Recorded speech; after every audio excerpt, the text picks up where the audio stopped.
am so excited about the level setting this movie can help us do around emotions. And so excited that all of these emotions that are not particularly comfortable to experience are treated as essential, treated as necessary for Riley's overall health. This is exactly what we need to be talking about right now. And it is not where we are as a culture, and it's where we need to try to get. Episode 174, The Making of Inside Out 2. So you've been keeping this secret from us since 2020. You've been advising over at Pixar Disney on the movie Inside Out 2. It's true. I got a really fun phone call in May 2020 from Kelsey Mann and Meg LaFave, the director and writer of the film, to start thinking with them about a story about a 13-year-old girl. So Riley from the original Inside Out, which came out in 2015, was 11 in 2015.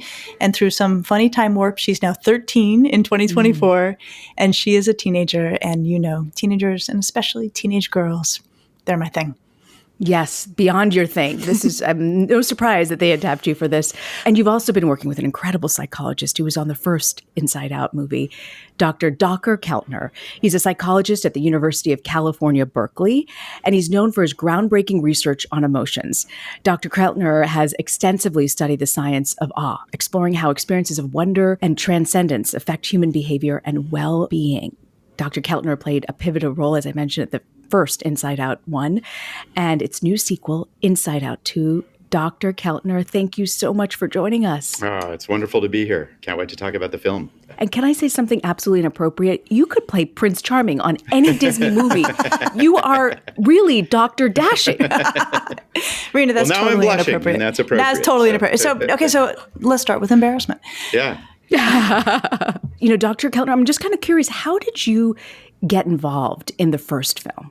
Yeah, you know, like Lisa, I knew Pete Docter, the director of the film, from being on a panel together at a conference where we talked about the expressing emotion in animation. And he called me up one day and he said, hey, I've heard your recordings of your class on emotion at Berkeley, and I'm thinking about making a movie about emotions. Come on down and talk to the team. And I'm not kidding. I thought he wanted to use my voice as a character, which is absurd because they have such great talent for that. And, so for the first film, Pete was really working intensively with Ronnie Del Carmen, who was doing a lot of the drawing as they sketched out the scenes. And, I would visit every few months and talk about the science of emotion. What are the emotions? Why do we have them? What is the brain chemistry like? What do they do to our minds, our memories? And it was an astonishing experience and one of the great privileges of life. So the first original film had 5 emotions: joy, sadness, anger, fear, and disgust. Why those emotions? Yeah, it's so interesting how the two films really are tracking the development of emotion science, which is that they had those emotions, because at the time, that's about where the science of emotion was. Paul Ekman had done this famous work, and he was a consultant on the first film on the facial expressions of those emotions. There were studies of the physiology of those emotions, and they were really our focus in the field. And so, Pete and his team focused on those emotions. But that was the first question he asked me was, well, we've got 5 of them. What else would you add? And we speculated about different emotions as characters. And now, the next film, the big news is there's some new ones, new emotions. And that really tracks how the science of emotion is developing, which is there's a rich panoply of states that we feel. And as Lisa mentioned, Lisa is now 13, a teenager. I can't imagine Lisa, a better expert on the woman who wrote the books on teen and childhood anxiety, to walk us through these emotions. What did you tell Disney-Pixar when they wanted to consult on this film about sort of being age appropriate and conveying what those years are like? So when I entered the conversation, the anxiety was already in place as the major driver of the plot for the new film. Orange? Who made the console orange? Do I look orange? I didn't touch it. Orange is not my color. Not me. Hello, everybody. Oh my gosh, I am just such a huge fan of yours. And now here I am meeting you face to face. Okay, how can I help? I can take notes, get coffee, manage your calendar, walk your dog, carry your things, watch you sleep. Wow, you have a lot of energy. Maybe you could just stay in one place? Anything. Just call my name and I'm here for you. Okay, love that. And what was your name again? Oh, I'm sorry. I can get ahead of myself. I'm anxiety. I'm one of Riley's new emotions, and we are just super jazzed to be here. Where can I put my stuff? What do you mean, we? We talked about anxiety and its healthy and unhealthy forms. And I think this is something the movie gets so right, that it's a typical and expectable emotion that has, very valuable, actually protective qualities for us, but it can also tip over into being disruptive and unhelpful. We talked about perfectionism and its management. That was something that one of the conversations that really sticks with me, and it's fun to see how it played out in the film. And we talked about just the destabilization that comes with becoming a teenager for the teenager themselves, and then also captured so beautifully in the film for the family. Like one of the things I really love about this film is that there is a moment where Riley gets inexplicably angry, like just out of nowhere. She gets really mad at her mom. They show the scene and then it cuts to the inside of her mind, and all of the emotions turn on anger, and they're like, "What are you doing?" And he's like, "I barely touched it." And it's such a perfect capturing of what we know about this sort of amplification of emotion. So it got that, but it also got how strange it is for the parent. And I really value that about this film, because it's so true. And Reena, the reason you and I have this podcast is it's so isolating to be the parent of a teenager. And you feel like you're the only one going through these strange things in your home. And so for this film to take one of the kind of central aspects of adolescence, where it feels like your kid has turned on you, and just lay it out on the big screen as just a natural, if unpleasant at times, part of raising a teenager. And Dr. Keltner, anxiety, as Lisa mentioned, is one of the new emotions. What are the other emotions that are introduced in Inside Out 2? Yeah, I mean, it was so fascinating to, get the call from Kelsey and then Meg. They had all these possibilities laid out of okay, we can probably add 3 or 4 emotions. Think about a teenage girl, all the destabilizing changes, as Lisa said. And I kudos to them for, this is an age of anxiety, and as the evidence suggests, and they really were bold in going after that and really offering a nuanced view, as Lisa said. And then we talked about teen emotions, what would a 13-year-old, what are the defining emotions of shifting into the interests in the peer group and awareness of appearance and so forth. And so they had embarrassment, which, is a wonderful emotion. It tracks when we make mistakes in our social lives, and we, fill up with blood in the cheeks to say we're sorry. And it brings about more peaceful relationships. Given just the obsession with status and rank and a person's place and what people think of us in the early teen years, they got envy into the mix, which I think is such a deep lesson for young people. It can be toxic. It can drive us to good things. How do we think about envy? And then, they're there's this emotion. There are a couple of emotions that teenagers rely on to confront adults who seem passé and boring, right? They could have had contempt, but contempt is kind of a nasty emotion. I kind of pitched for indignation, come on, let's protest. But they went with ennui, which I think was a really wise choice. It has this boredom. Yeah, this boredom feeling has its own point in our mental lives. And so I think it's going to give, teenagers and their families so much, just so much to talk about these emotions that we feel skeptical of, but they do have their place in development. So, Lisa, why these emotions? Why do these suddenly arrive in the teenage landscape? What you can say about these in many ways is that they're self-conscious emotions, suddenly an awareness of oneself in the world. And that is perfect developmentally for a 13-year-old girl, because neurologically, one of the things that happens around 13, 14 is the move into what we technically call sort of abstract thinking, the ability to think about things beyond oneself or to spin things around and see it from many perspectives. Another way to say it is, and I talk about this all the time, right, Reena, is younger kids are more concrete. They see things the way they see them, things, that's how they see them. Suddenly in adolescence, there is but what does that person think of me? Or why does that person have the thing that I want, right? So the idea that these more sophisticated emotions, as they're talked about in the film, arrive maps with the cognitive realities of teenagers. I was thinking about when Dacher was talking about Ennui, who is really funny in the movie. One of the findings that I love is on girls and disdain, because disdain is sort of what's going on with Ennui. Disdain is the one form of anger or aggression where girls outpace boys all through development. And I just like any parent I have 2 daughters, you're like, oh yeah, that tracks. and so it's such a perfect like capturing of like oh my God, I'm so over it. And you guys are all so boring and I'm rolling my eyes at everything. Like that is spot on. Not just teenager, but adolescent girl. The disdain piece is they have a deep bench in that. This is so fascinating to me. I didn't know about any of these emotions. I had no idea that these start around the teenage years. So I am really fascinated, Lisa. What are the major brain shifts that happen? There's this scene in the movie where there is this wrecking ball that comes through. Can you walk us through that scene? It's so great, right? So this wrecking ball comes through the wall of the mind, and it's this very funny. They look kind of like Minions construction crew that has showed up to upgrade the console. This is a wonderful representation of the way in which the brain remodels during adolescence, driven by puberty, becomes faster and more powerful and more efficient, prunes neurons, adds neurons, strengthens connections. There's also such a wonderful kind of overnight quality in the wrecking ball coming through, which I think is a lot of what it feels like in family life, both for the kid and for the parent. And this, Reena, this happens over and over and over again in the film, where there is something that is entertaining, funny, visually compelling that you're like, oh, and that is exactly our science. It's really neat to see it. Yeah. I love this. This is one of my favorite things about this movie is the science behind it. And to know that there was such thought put into it, it makes me as a parent feel really good.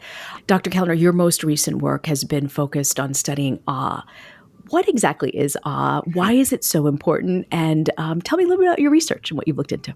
Inside Out and Inside Out 2 are revealing to a very large part of our world that there's this really rich array of emotions that we can experience. We used to think there were 5 or 6. Now there are probably 20 or so that we can portray as characters and study scientifically. And awe is one of those emotions. It is a brief state that we feel when we encounter things, most typically that are vast and beyond kind of our typical frame of reference, and that are mysterious, that we can't make sense of immediately with our knowledge structure. So colloquially, I like to say that awe is really an emotion we feel in response to vast mysteries. Einstein wrote that the love and feeling for mystery and awe is the fundamental emotion. Rachel Carson, the great environmentalist, that our capacity for wonder is just the most important thing to teach children and to preserve in our lives. And I agree, it's just this powerful emotion. And what it does for us is it makes us humble when we encounter things that are vast and mysterious, a person's kindness, a redwood tree, a beautiful sky, a piece of music. It makes us connect to our community and feel like we're part of a culture or a social network, if you will. It makes us kind. We have a lot of research showing that. And then it's really good for our minds and our bodies. Awe sharpens our reasoning, makes us look at evidence more critically, makes us look at systems in understanding things like music or the stars. And then there's select evidence that shows that it's good for our heart, it's good for our immune system, it's good for reducing stress and depression. And it's just an emotion for our times in some ways. Young people, as Lisa knows, are so stressed out and working so hard, and they don't wander and meander and pause and wonder. And so it's been a real delight to publish this book and then just to be in a lot of conversations about how do we get this back. The title is Awe, the New Science of Everyday Wonder and How It Can Transform Your Life. That's fantastic. We'll be sure to put that in the show notes. So, Dacher, I live in Cleveland, where we happen to be in the path of totality for the eclipse. And we had 4 minutes in my backyard of totality. I get goosebumps thinking about it. Yeah. And just what you're describing, I mean, it was like so compelling and just amazing. How do you teach children awe? Well, it's actually really easy because and there's mounting empirical evidence that kids can access this state. They have a lot of wonder for the world. A lot is new, a lot is expansive to them and vast. And so you teach them by And I draw in the book upon this essay by Rachel Carson, the environmentalist, like get out and wander, go to places that are mysterious and not scheduled or planned ahead of time. Put away concepts and words. You go into a museum or you go on a hike, don't try to label everything, right? Let the experience come to the child. And then, there are just all these amazing ways in which, in the moment, if a child is looking at a lake or a sunset or listening to a piece of music, you can orient their attention, right? As almost a mental exercise of like, listen to how waves unfold from the first sound to the last. Look at how look at all the different colors you might see at a sunset, right? And notice how they're changing. Look at the patterns in trees. So it's easy to do, and we've just lost sight of it. And that's part of the work that we're now doing at Greater Good in Education, is we have an awe course for teachers, reaching thousands of teachers, how to get back to it. Because it's pretty easy to do. People feel awe 2 to 3 times a week around the world. They find it. And it doesn't require a totality. It's like, I remember this story from Beijing where a student was like, God, Beijing has this horrible pollution, and she was walking across the city to school, and she's like, God, I saw these leaves falling and their shadows and the mixture of light and shadow, and wow, it's around us. So we've got to get back to it. Lisa, when you're talking about this movie and portraying emotions like sadness and anxiety, why is it so important in this film to portray them as normal parts of life? Could not be more important. Reena, I feel really strongly that we are in a place in the culture that we do not want to be in. And by that, I mean we are in a place where uncomfortable emotions are treated as inherently problematic. Yeah. I am truly sorry. I was so looking forward to working with you guys. What do you think you're doing? Riley's life is more complex now. It requires more sophisticated emotions than all of you. You just aren't what she needs anymore, Joy. How dare you, madam? You can't just bottle us up. Oh, that's a great idea. It's not forever. It's just until Riley makes varsity, or until she turns 18, or maybe forever. I don't know. We'll have to see. As soon as a kid is uncomfortable, as soon as an adult is uncomfortable, questions start to arise about, is something really wrong? Is there a mental health concern? And there may be, but most of the time, it's the right feeling at the right time. It's what should be happening, and really what matters is how it gets handled.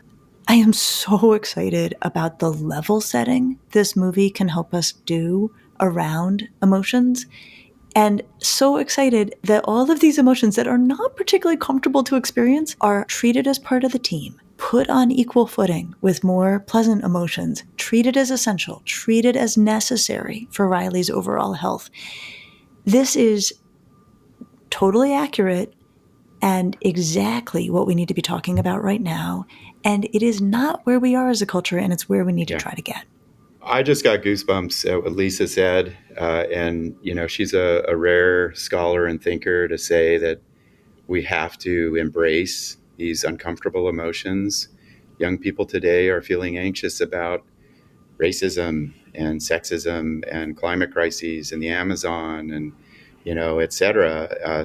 And their emotions are really telling us important things about the world that we have to listen to. And, historically, having studied emotions for 35 years, Lisa's is the rare voice. Most great thinkers, there are a few exceptions historically, have condemned the uncomfortable emotions, suppressed them, pathologized them. Immanuel Kant, sympathy is always blind and weak. When you think about it, sympathy is one of our greatest strengths, right? And so, and you look at our young people and they're feeling anxious or they're feeling blue. And if we can reorient and level set, as Lisa said, and say, look, these are valid states most of the time. What are they telling you? Listen to your body. And one of the pieces of scientific evidence, Lisa spoke to how the film takes the science, these films take the science so seriously. One piece of evidence that I kept sending their way was work by Iris Moss at Berkeley on acceptance. Of there's this new regulation strategy alongside reappraisal and suppression and naming and perspective taking.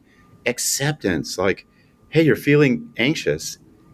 Just accept it for a moment and listen to what it tells you. I had years of panic attacks as a young man because anxiety runs in my family.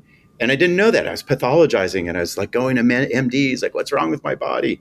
And the minute I said, hey, it's okay you feel this way because you're 2,000 miles away from your parents and you're home in California with this new job, it changed everything, right? And let's hope voices like Lisa's, this film, can introduce this idea that these emotions are part of a very human response to our times.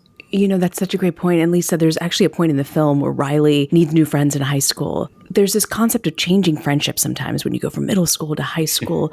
How does changing friendships impact emotional development? Oh man, it is so fraught, right? And the way that I think about these junctures, right, is that the kid is between the shores. They have left the shore of being embedded in the bosom of family life, and they're trying to get to the shore of being, closely tied to age mates, and they are scared. They are scared. They are between these two things. And the plot line, which, people will see when they see the movie, of Riley trying to figure out who she's going to hang out with in high school.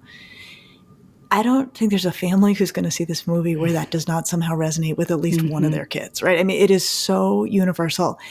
The movie does a beautiful job of just how intense it is, how frightening it is, how ham-handed she is sometimes in her attempts to make it happen. It's just perfect. And here's something that, Reena, this is so important. What this movie does is it sets up conversations at home. And that's really where the pull-through is on the value of films like this, is not just seeing it, but that families are going to want to see this together. And this movie has been made in a way that adults are going to get like a total kick out of it. Not an accident it's made that way. But it's the after conversations. It's going home and saying like, oh, yeah, what you were struggling with around friends, that's like with Riley when she gets to hockey camp and she's not sure who to hang out with, right? That the ability to bring it into a neutral, shared experience will deepen those conversations. Envy is really important in the film as a conversation starter for things like how kids feel when they look on social media. When we look at where damage is done on social media, often it's around the social comparison stuff.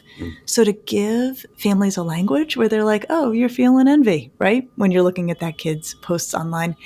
I want to share a wonky little thing that I just, in terms of like how well undergirded this film is with the knowledge base that we have as scholars. When we look at what makes educational television educational, right, or educational programming educational, it is the parents' willingness to watch it with the kids. And this was research done back on Sesame Street, which I grew up with, being born in 1970. And what Sesame Street did so well is they made it that the parent wanted to watch it too, because they were jokes for the adults.